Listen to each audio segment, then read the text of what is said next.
At ito ang ating first runner-up, Zone 14.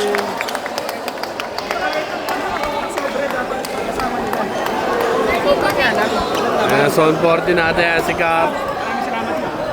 Congrats pa rin, congrats. Si Catalan.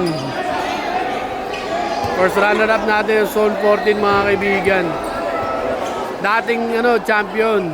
Pero ngayon, medyo na-short sila. Let's see.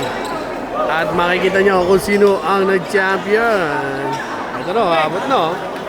Okay, para sa champion natin. Galing sa North. Zone 15. Zone 15. Abot sa. Zone 15. Gitna po tayo. Grabe yun! Ganda ng laban, sobrang ganda ng laban mga kaibigan. Panoorin yung video natin. Yung first half of action. Tapos second half of action kung hindi mo pa napapanood ang video natin. Napakaganda ng bakbakan na yun.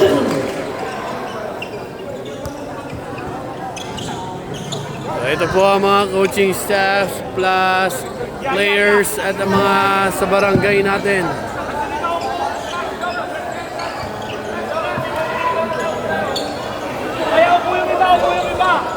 Grabe sila Ganda ng bitaw ni Duaso doon. Tapos yung mga comeback 3 points nila, si Makoy, si Peña Redondo. Okay, sige. Okay.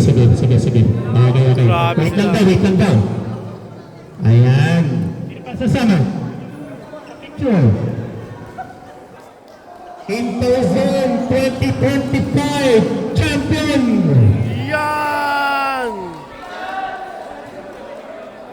Interzone 2025 champion. Zone 15 mula sa North Caloocan. Wait lang.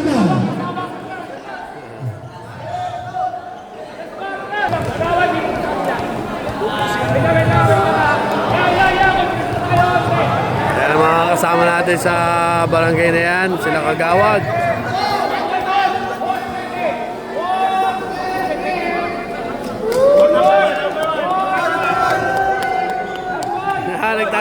Nagtatago. Ano ba yung sirkan?